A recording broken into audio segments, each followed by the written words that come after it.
é simplesmente a fé católica, a fé cristã. É, então, por que que o homem ele tem essa capacidade de Deus? Por que que ele tem essa inquietação dentro de si? Porque, como diz a Constituição Gaudium et Spes, do Concílio Vaticano II, o homem foi feito para Deus e a única forma dele ser plenamente feliz é se entregando ao seu Criador. Então, Deus nos criou. Santo Agostinho até fala num sermão que eu vou citar mais para frente, dessa necessidade, dessa finalidade que Deus nos colocou no mundo, né? Para que nós possamos buscá-lo, contemplá-lo, conhecê-lo e sermos então felizes. Santo Agostinho, inclusive, usa para explicar essa tendência, essa necessidade do homem de conhecer a Deus, pela teoria dos quatro elementos, que antigamente, né, pelos filósofos gregos, acreditava-se que todos, toda matéria era composta por quatro elementos e cada um tinha um movimento próprio de si. Então, por exemplo, uma coisa sólida como esse pincel aqui, se eu soltar ele vai cair, porque ele é feito do elemento terra, e a terra está no chão. Então, está abaixo de todos os outros elementos. Então, vai cair, o lugar dele é abaixo. No caso do fogo, o fogo é, ele tende para cima. Então, assim como o ar também. Então, por isso que os gases sobem. A água também tem um pouco dessa questão também. No caso do homem, nós temos um espírito, temos uma alma que é espiritual. Deus, por sua vez, é espírito. Então, sendo a alma espiritual e Deus sendo espírito, a origem da alma é o quê? É Deus. Então, ela tende para Deus. Então, esse movimento do homem é para chegar a Deus por causa dessa essência do nosso espírito. Tá dando para entender? Tudo tranquilo, então? Ficou claro isso aí? Bacana. Sucesso. Então, vamos lá. Logo, isso aqui, aí entra essa primeira parte aí que chama o desejo de Deus, né? Esse desejo, essa necessidade do homem por Deus, faz com que o homem seja, por essência, religioso. O ser humano é religioso. Não existe civilização humana que não tenha religião. Inclusive, um dos indícios que que os arqueólogos utilizam para reconhecer um assentamento primitivo como um assentamento humano, estão fazendo uma escavação e encontram alguma coisa ali que indica que alguma sociedade passou por ali. Como saber se é uma sociedade humana, uma sociedade de algum animal primitivo? Por indícios de religião. Se existe ali alguma coisa que mostre que aquela sociedade primitiva ali tinha religião, seja mortos sendo enterrados junto com suas armas, junto com comida, isso indica então que ali havia uma sociedade humana, porque o ser humano ele é por essência religioso. Convém a gente abrir a Bíblia, lá em Atos dos Apóstolos, se a gente tiver com ela fácil aí, capítulo 17, versículo 23 ao 28. Isso aqui é São Paulo pregando para os atenienses, na era grega lá, pagã, adorador de um milhão de deuses. E Paulo está lá pregando para eles. Então ele chega lá e fala o seguinte, peraí que eu... 23, 28, né? Isso, estou no capítulo errado, né? Pronto. Cidadãos atenienses, vejo que sob todos os aspectos sois os mais religiosos dos homens, pois percorrendo a vossa cidade e observando os vossos monumentos sagrados, encontrei até um altar com a inscrição ao Deus desconhecido. Ora bem, o que adorais sem conhecer, isto venho eu anunciar-vos. O Deus que fez o mundo e tudo que nele existe, o Senhor do céu e da terra, não habita em templos feitos por mãos humanas. Também não é servido por mãos humanas como se precisasse de alguma coisa. Ele que a todos dá vida, respiração e tudo mais. De um só, ele fez toda a raça humana para habitar sobre toda a face da terra, fixando os tempos anteriormente determinados e os limites do seu habitat. Tudo isto para que procurassem a divindade, e mesmo que as apalpadelas se esforçassem por encontrá-la, embora não esteja longe de cada um de nós. Em parênteses. Então, Deus nos criou para isso, para que nós encontrássemos com Ele. Pois nele vivemos, nos movemos e existimos. É, algumas traduções dizem, né? Pois nele vivemos, nos movemos e somos, como alguns dos vossos aliados já disseram. Palavra do Senhor, graças a Deus. Então, Deus nos criou, nos colocou na terra para isso, para que nós pudéssemos encontrá-lo. Então, essa capacidade de chegar a Deus, de conhecer a Deus, se dá justamente por esse desejo que o nosso coração tem, um desejo ardente. Todos os animais, todos os seres vivos, eles têm necessidades. Os animais têm necessidade de comida, eles a encontram na natureza. Nós também. Os animais têm necessidade de sono, eles vão lá e dormem. Nós também. Todas as necessidades físicas nós podemos saciar na natureza. Porém, essa inquietação, essa busca de sentido, vocês vão ver, por exemplo, um chimpanzé sentado filosofando, questionando o sentido da vida. Isso é típico do quê? Do homem. Porque a gente olha para a natureza, a gente olha para o mundo, vocês olham para essa praia bonita aí atrás de mim, não tá coisa nenhuma, mas tá aí para vocês verem. Vocês não, a gente não vê sentido da nossa vida aí. A gente vê beleza, a gente vê harmonia, mas sentido da nossa existência não. Então a gente tem essa inquietação. Nós necessitamos de Deus por isso, porque dele nós viemos, nele existimos e somos, né? Como São Paulo diz. Mas aí existem muitas coisas que nos afastam de Deus, né? Apesar de nós termos essa tendência natural para ele. São elas a revolta contra o mundo, contra o mal que existe no mundo, a ignorância ou a indiferença religiosas, as preocupações com as coisas do mundo e com as riquezas. Nosso Senhor diz no Evangelho que nós não podemos servir a Deus e ao dinheiro, né? O mau exemplo dos crentes está aqui para bater na gente, porque muitos muitos não creem, porque olham para nós que cremos e não veem modelos a ser seguidos, uma responsabilidade nossa sobre a falta de fé dos nossos irmãos.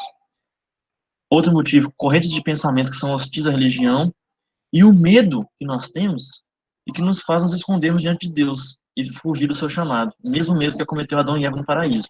Isso são coisas que nos afastam de Deus. Então nós temos esse desejo de Deus, nós temos essa necessidade. Buscamos a Ele a todo instante, mas várias coisas como essas, por exemplo, nos afastam, não nos permitem atingir essa meta.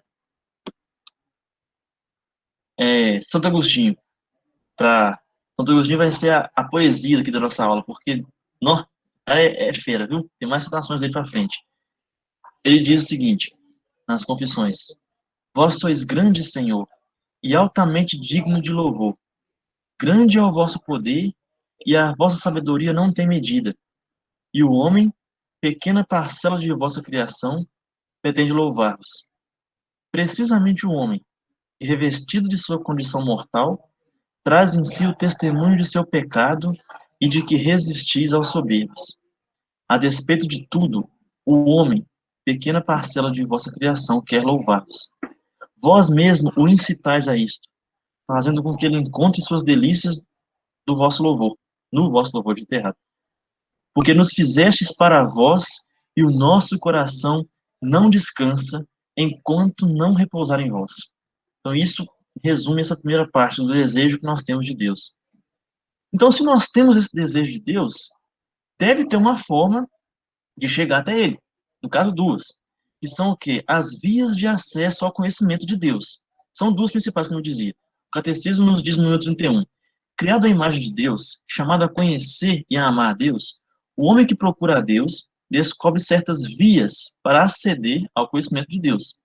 Chamamos-las também de provas da existência de Deus. Não no sentido das provas que as ciências naturais buscam, mas no sentido de argumentos convergentes e convincentes que permitem chegar a verdadeiras certezas. Estas vias para chegar a Deus têm como ponto de partida a criação, o mundo material e a pessoa humana. Nós vamos falar então desses dois aspectos, essas duas vias para se chegar até Deus. A primeira é o mundo. Deus deixou no mundo suas marcas, para que nós, estudando o mundo, contemplando e observando o mundo, pudéssemos conhecê-lo. Isso é o que nós chamamos de teologia racional. Isso é interessante porque essa possibilidade de conhecer Deus pela contemplação da natureza faz com que o conhecimento de Deus seja possível a todos os povos da Terra. Todos os povos têm condição de observando a natureza, estudando a natureza e contemplando a criação, chegar ao conhecimento de Deus. Aí que eu coloco, por isso que eu coloquei essa imagem da praia aqui nos fundos. Por quê? A criação ela é bela. A obra de Deus, a gente olha para a natureza, a gente se apaixona, porque é bonito, porque é harmonioso, é quase que musical. Você olha, você vê perfeição ali, você vê essa harmonia que existe ali. Então, toda essa beleza, toda essa ordem natural, toda essa harmonia que existe na criação, reflete Deus. A beleza da criação aponta para Deus que é belo, a suma beleza, beleza extrema. A ordem que existe ali, tudo ordenado, tudo perfeitamente equilibrado, aponta para a ordem que existe na Santíssima Trindade. A harmonia perfeita entre as três pessoas da Santíssima Trindade. A vida que existe na natureza. A natureza não é uma coisa morta, ela é vida, ela é viva, ela é dinâmica, ela está sempre se renovando, está sempre gerando vida. Deus é vida. Deus gera a vida, nos fornece a vida. Então, tudo isso nos permite conhecer a Deus. Alguns nomes conhecidos da ciência mais antiga, por exemplo, como Isaac Newton. Newton foi um cara que criou leis aí que regem a mecânica, né? Rege o movimento, ele criou a lei da gravidade. Ele criou a lei da gravidade, não a gravidade, né? Que descreve a queda dos corpos, a atração entre os corpos. Mas ele não está preocupado em criar leis que fossem reger a natureza. Newton estava preocupado em conhecer a Deus. Ele falava isso nos seus escritos, que a preocupação dele estudando a criação era conhecer o Criador. Então, como eu dizia, essa possibilidade de conhecer a Deus pela natureza, pela observação da natureza, faz com que esse conhecimento seja possível para todos os povos. Então, é claro que nem todos vão conseguir, de fato, olhar para a natureza e chegar à plenitude do conhecimento de Deus. Mas eles vão perceber que tem alguma coisa ali. E aí eles vão estabelecer as crenças. Eles vão olhar para a natureza e falar, não, a natureza é bonita, deve ter uma beleza primordial. A natureza é ordenada, deve ter algo superior, totalmente ordenado. E aí começa os fundamentos da crença. Quando chega a revelação e se apresenta para esses homens, então eles percebem, cara, é isso.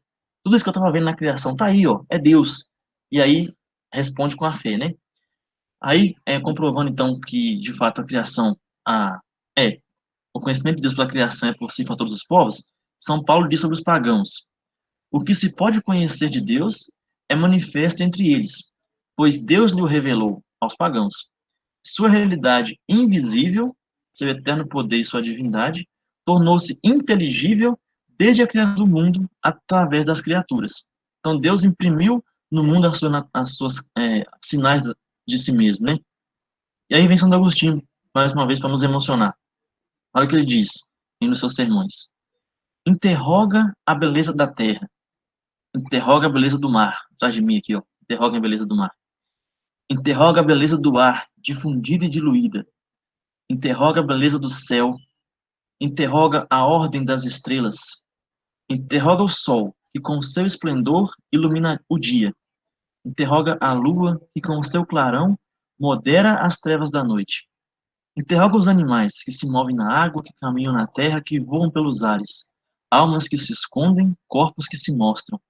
Visível que se faz guiar, invisível que guia. Interroga-os. Todos te responderão: olha-nos, somos belos. A sua beleza fala-os conhecer. Quem foi que criou esta beleza mutável, a não ser a beleza imutável? Então Deus se mostra pela sua criação. E a segunda via de conhecimento, é, ao conhecimento de Deus é o próprio homem, que a gente dizia no, no início da aula, né? Essa inquietação. Olha essa cara de frustrado desse Adão nessa pintura. Ele tá aí acariciando esse animalzinho aí, tá aí na natureza. Só que assim, ele tá rodeado de tanta beleza, mas tá triste, tá pensativo. Vamos dizer triste, não, vamos dizer pensativo. Porque ele não tá enxergando na natureza, enxergando no mundo, o sentido da sua existência. Para onde, por que ele tá ali? Por que Deus o criou? Por quê? Ele percebe ali que ele tem uma alma espiritual e que ela não tem origem na matéria. Se ela não tem origem na matéria, ela não pode ser satisfeita com nada de material. Isso também nos diz a Gaudium et Spes. Então, o homem tem essa necessidade de chegar até Deus. Essa inquietação é um sinal da existência de Deus. A gente olha para dentro de si e fala, né, não, eu necessito de algo que não se encontra na natureza. Então, existe algo que não é visível, que eu não consigo ver, mas que eu necessito. Isso é Deus. É um sinal, uma prova da existência de Deus. Negar isso, negar que a alma existe, negar que nós temos essa necessidade, nos faz um animal. Só que um animal defeituoso. Porque, como eu dizia também, todas as necessidades que os animais têm podem ser satisfeitas na natureza. Mas o homem tem essa necessidade de Deus que a natureza não pode suprir. Por mais que que muitos tentem, por mais que muitos dizem que sim, mas eles sabem no fundo que não. Então nada tem sentido em si mesmo. E o sentido da vida humana está em Deus. Nele nós nos movemos, existimos e somos. Então, segundo a igreja, como que se dá esse conhecimento de Deus? É, se a gente não tivesse essa capacidade de conhecer a Deus, nós não tivéssemos uma predisposição natural do ser humano para conhecermos a Deus por meio da razão, por meio da observação da natureza, por meio da observação de nós mesmos, nós não poderíamos acolher a revelação. Não, isso não seria possível. Jesus viria e diria, por exemplo, eu sou o caminho, a verdade e a vida. Isso não faria sentido para nós, porque se nós fôssemos incapazes, né, pela razão. Porque ele vem falar, o é o caminho para onde? O é a verdade, que verdade? Isso não faria sentido. Então, quando Jesus vem até nós, se apresenta como o Filho de Deus, como o caminho, a verdade e a vida, aquilo faz sentido para nós, porque aquilo vai exatamente no ponto de angústia suprema do nosso coração, que é o quê? Que é essa necessidade de Deus. Então, nesse sentido do conhecimento pleno de Deus, a igreja combate dois pensamentos heréticos que parecem diametralmente opostos, mas que são igualmente ruins, que é o racionalismo e o fideísmo. O primeiro concílio do Vaticano, que aconteceu no século XIX, condena explicitamente essas duas correntes. Os racionalistas são quem? São a galera que fala que a razão basta, que não precisa de fé, que a fonte de verdade, que a fonte de sentido única no mundo é a natureza, é a ciência. Tudo que nós precisamos a gente pode encontrar na natureza e isso basta. Isso é um pensamento comum aí da galera ateia, né? Pessoal dos ateus. Por outro lado, tem os fideístas. Isso aqui é interessante porque nós muitas vezes caímos na heresia do fideísmo, que é o quê? O pensamento de que a fé basta e não precisa de razão. É o pensamento típico dos protestantes de nós católicos por influência protestante. Vou aprofundar nisso. Então, os fideístas acham que a gente não, que a única forma de conhecer a Deus é pela fé, é pela a razão humana não é capaz de chegar a esse conhecimento. Mas, poxa vida, se a razão humana não é capaz e a resposta e a fé é uma resposta à revelação, como que eu vou responder com fé se eu uma coisa que eu não conheço porque eu não tenho capacidade de conhecer? Jesus falando aí a verdade para nós, falando os seus ensinamentos, seria só mais um homem falando, não seria Deus, porque eu não sei quem que é Deus, não conheço Deus, minha cabeça não concebe Deus. Então, a igreja, ela combate o racionalismo e o fideísmo e fala o seguinte, não, a fé e a razão precisam andar juntas. Então, aqui, ó, importante. Os protestantes nos acusam de idolatria justamente porque acreditamos poder conhecer a Deus pela observação da criação. Para você ver. Para eles, criamos assim uma imagem de Deus na nossa mente. E imagem nenhuma de Deus pode ser produzida. A única forma de conhecer a Deus é por meio da revelação feita por Jesus Cristo. Você quer ver uma frase muito comum da gente que é católico falar e por influência protestante? Não estuda muito, não. Se você ficar estudando, você vai perder sua fé. Sabe? Quem nunca ouviu isso, por exemplo, dentro da igreja, quando a gente fala que vai fazer faculdade, por exemplo, nossa, mas você vai faculdade, você vai perder sua fé. Isso é influência protestante no nosso pensamento. Eles acham que a gente não pode ter, porque assim, igual eu falei, né? Cria-se essa, para eles a gente cria uma imagem de Deus com base na natureza. Só que não. A gente não cria imagem de Deus com base na natureza. A gente olha para a natureza e percebe que a natureza aponta para algo. E esse algo a gente conclui que é Deus. Então, a gente não pode viver só pela fé, nem só pela razão. A gente tem que andar com as duas juntas. Então, refutando esse pensamento protestante.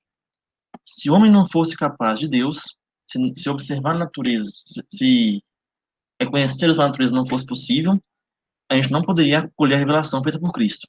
Isso não seria possível. Porém, a razão precisa da fé para dar fundamento a ela.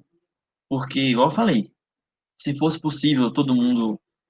Se fosse possível, não. Se todo mundo de fato conseguisse chegar ao conhecimento pleno de Deus pela razão, por mais que sejam capazes, eles não conseguem. Por se fosse possível, todo mundo é católico. Não existia protestante, não existia hindu, não existia muçulmano, não existia ninguém desse povo. Só existia católico. Mas não é possível. Por quê? Por conta de vários motivos que o Papa Pio XII fala na sua encíclica Humana e Gênesis. Ele fala o seguinte, ó. Não é de admirar que haja constantemente discórdias e erros fora do redil de Cristo. Pois, embora possa realmente a razão humana, com suas forças e sua luz natural, chegar de forma absoluta ao conhecimento verdadeiro e certo de Deus, único e pessoal, que sustém e governa o mundo com sua providência, bem como ao conhecimento da lei natural, impressa pelo Criador em nossas almas, entretanto, não são poucos os obstáculos que impedem a razão de fazer uso eficaz e frutuoso dessa sua capacidade natural. De fato, as verdades que se referem a Deus e as relações entre os homens e Deus transcendem, isso aqui é que é a chave, transcendem por completo a ordem dos seres sensíveis. E quando entram na prática da vida e a informam, exigem o sacrifício e a abnegação própria. Então, que quer dizer isso?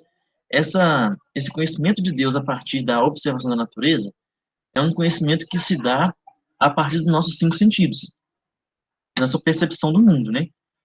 Isso é um primeiro passo para chegar até Deus. Porém, a experiência plena e verdadeira com Deus, ela transcende os nossos sentidos. Quer dizer, ela está acima, não está ligado à realidade física, é muito mais metafísica. Está além daquilo que é físico, daquilo que é palpável, que é sensível. É, então, a só observação da natureza não nos permite isso. É preciso essa transcendência para chegar de fato a Deus plenamente, né? Por isso que vem a revelação. Jesus vem, se revela e nos dá a conhecer a verdade. E quando essa revelação chega, quando o conhecimento pleno se dá, aí a gente percebe a necessidade de sacrifício. Aí a gente percebe que, para de fato ter essa experiência plena e concreta com Cristo, com Deus, a gente precisa renunciar a certas coisas, seja ali ao pecado, seja ali a realidades sensíveis ali que a gente aprecia, mas que nos afastam de Deus. Então começa a requerer um sacrifício. E nem todo mundo está disposto a se sacrificar o tempo todo. Então, o entendimento humano encontra dificuldades na aquisição de tais verdades, já pela ação dos sentidos da imaginação e pelas más inclinações, nascidas do pecado original. Isso faz com que os homens, em semelhantes questões, facilmente se persuadam de ser falso e duvidoso o que não querem que seja verdadeiro. Por que tantas pessoas questionam os dogmas de fé? Por que tantas pessoas questionam a moral católica? Porque aceitar isso que é a verdade, que é o que nos leva a esse conhecimento pleno de Deus, reconhecer que isso é de fato verdade, requer sacrifício, requer abrir mão de alguns pensamentos que eu tenho, de alguns vícios que eu tenho. Eu não estou disposto a isso. Por isso, então, é mais fácil a gente escutar pessoal de fora da igreja, né? Falar que nada disso que a gente fala é verdade, muito mais porque eles não querem que seja verdade. Porque o que a igreja ensina é a verdade. A igreja não mente para nós, Deus não mente para nós. Mas nem todo mundo está disposto a aceitar. Então eu não vou dizer, por exemplo, se eu sou um desses que estão lá fora e que não quer aceitar a verdade, né? Eu não vou falar que, beleza, isso aí é a verdade, mas eu não quero aceitar. Não, eu vou falar que não, isso daí não é verdade. Cada um tem a sua verdade, a verdade é relativa. Então, todas essas correntes de pensamentos que a gente falava no começo, contrárias à fé, são fruto do nosso orgulho, do orgulho do ser humano, que prefere recusar a verdade do que aceitá-la e abrir mão das suas comodidades. Então, beleza. Concluímos, então, que é possível conhecer a Deus, que o homem tem essa capacidade, que existem vias de se conhecer a Deus, né? E que a igreja nos ensina que nós precisamos, então, andar de mãos dadas ali, a fé e a razão. Então, como é que nós podemos falar de Deus, então? Já que a gente tem essa capacidade de conhecer a Deus por meio da razão, então a igreja crê que é possível falar de Deus para todos os homens. Isso significa o quê? Que é possível ter um diálogo racional com religiões não cristãs, e isso também é a chave da evangelização. Se não fosse, se o homem por si só, né, pela razão, pelo esforço da razão, não fosse capaz de conhecer a Deus, qual que seria o sentido de Jesus falar, vai e evangeliza a galera lá, traz todo mundo para ser meu discípulo, povo que não era da turma lá dos judeus, né? Não teria como, é porque se o pessoal não fosse capaz de conhecer ele pelo exercício da razão, não teria sentido a evangelização. Inclusive, uma coisa que caiu muito, eu falo por experiência própria, assim, né? É muito difícil hoje nas paróquias, nas igrejas, assim, você encontrar pregações que te levam a um exercício da razão, que te levam a pensar e chegar a conclusões coerentes com a fé. As pregações hoje, as homilias de muitos sacerdotes, a gente precisa rezar por eles, por esse motivo, e por outros também, muitas apelam muito mais para a emoção, para o sentimento, para o consolo do coração aflito. Mas se a gente voltar lá atrás, nos discursos dos primeiros apóstolos, dos apóstolos pregando para os pagãos, São Paulo no Areópago, essa imagem aí é ele pregando para os atenienses, a gente vai ver que são debates racionais, a galera tá levando o povo a pensar ali, ó, pensa por esse sentido, sabe, e depois deles também, se você pegar, por exemplo, não precisa ir longe não, um próximo de nós aqui, Padre Antônio Vieira, que catequizou os índios, se pegar um sermão de Padre Antônio Vieira para ler, você vê um desenrolar de um raciocínio lógico ali, uma coisa que te leva, de fato, que não chega, não cai para você e fala, nossa, como isso que eu acabei de ouvir aqueceu meu coração. É importante, às vezes, a gente ouvir esse tipo de palavra, mas não é isso que fundamenta a nossa fé. Então, eram pregações, eram sermões que o pessoal escutava e pensava, não, cara, isso que tá falando tem sentido. Então, de fato, realmente, então, sabe, leva a pensar, a exercitar essa capacidade que é nossa, do ser humano, de raciocinar. Porém, aí tem uma limitação. A gente é capaz de falar de Deus, a gente é capaz de evangelizar, de conversar com o pessoal que não é cristão, que não é católico, inclusive, protestantes aí, né? É, a nossa linguagem, porém, ela é muito limitada. A gente não consegue exatamente falar, colocar Deus em palavras. A gente não consegue, porque como eu disse, né, Deus, a experiência com Deus transcende o racional, então transcende a linguagem também. Então, o que que a gente faz? A gente aponta para Deus.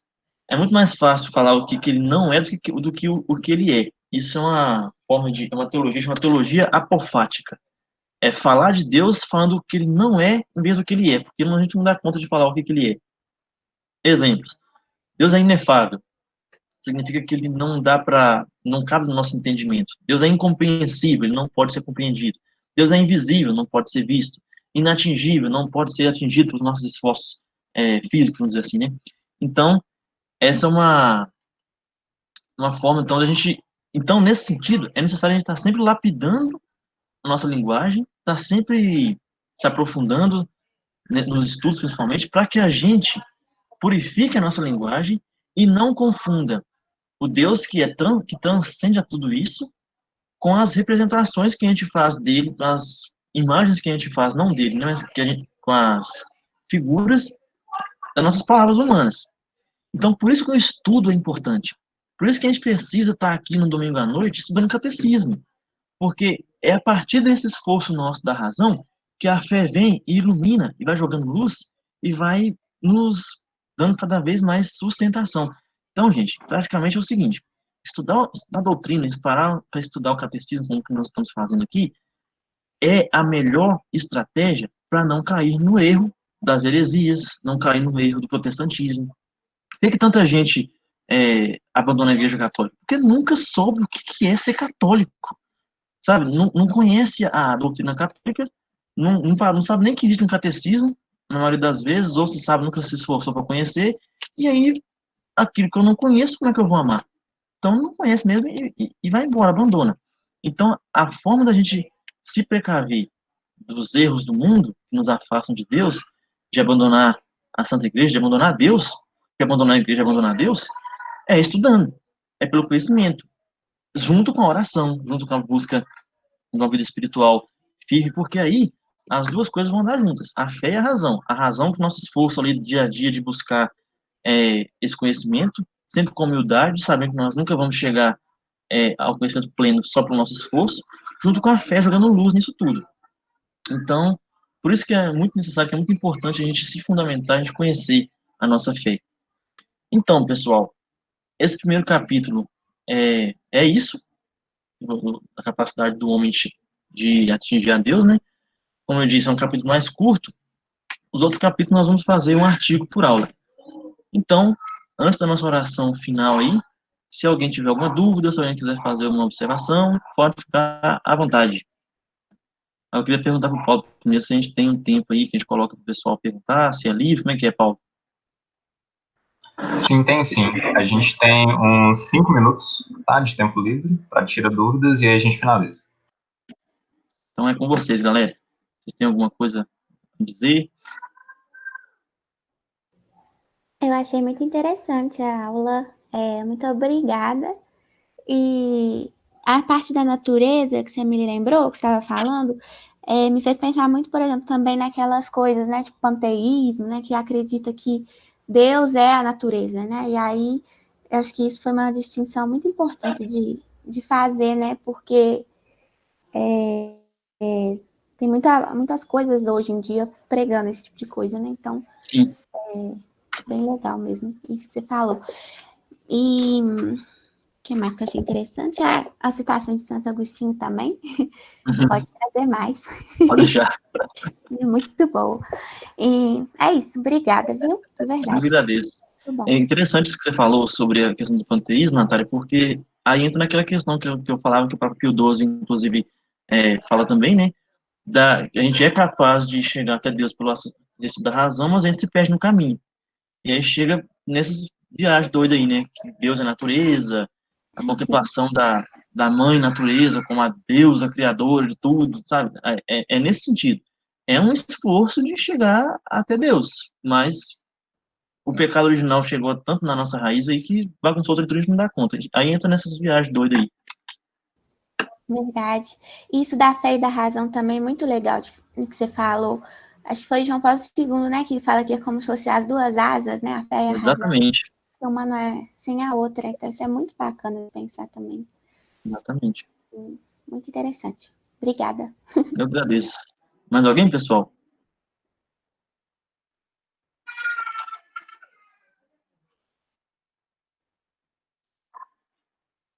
Dou-lhe uma. Ah, eu quero elogiar, foi tão bonito, amor. Obrigado, Parabéns. meu bem. É legal, Então, assim, que Deus, começa com a crença, né? O homem, ele vê esse vazio que nada pode preencher, nada que da terra pode preencher. E aí, Deus, ele vai buscando pelas crenças, né? E aí, Deus dá a fé, porque a fé também é uma virtude teologal, né? Um dom dado por Deus. Então, é a tentativa dos dois lados. Assim como na revelação, né? Jesus se faz homem e revela o projeto de Deus. O homem isso busca aí. e Deus nos busca também. É bem Uhum, bacana isso. é isso aí. Nessa primeira aula de hoje, a gente falou da questão da crença. A gente falou aí do esforço para chegar até Deus.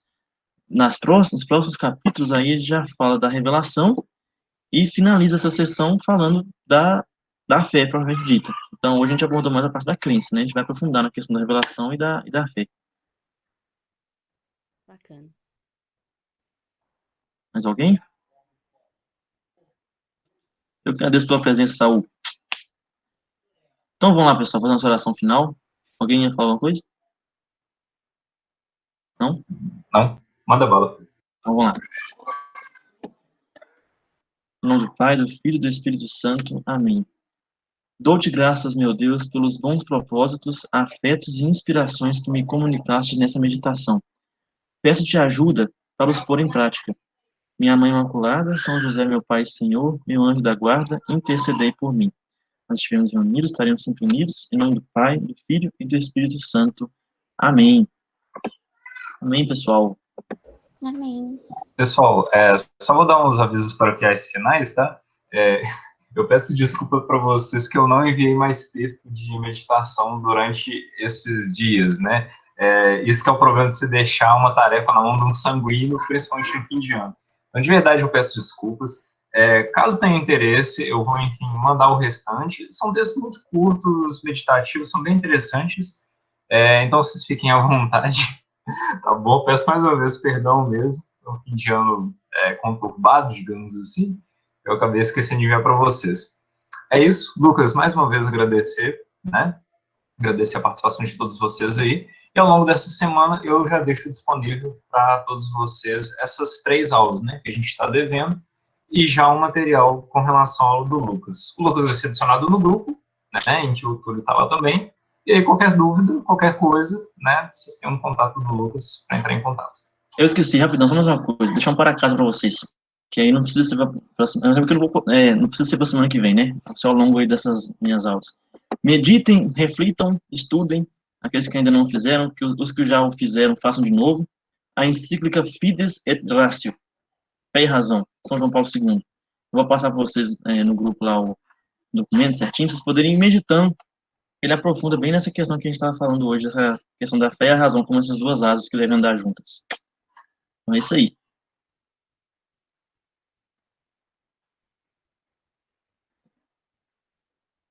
Não vai que é tua, Paulo. Pode encerrar para nós. Então é só isso mesmo, pessoal. Uma boa noite para vocês, né? Uma ótima Santa Semana. A gente se vê aqui nesse mesmo lugar na semana que vem. Se Deus quiser. Valeu, pessoal. Um abração para vocês, viu? Até, pessoal. Tchau, gente. Boa Boa noite. noite. Tchau, gente. Boa noite. Muito obrigada. Tchau, Tchau, gente. tchau. Com Deus.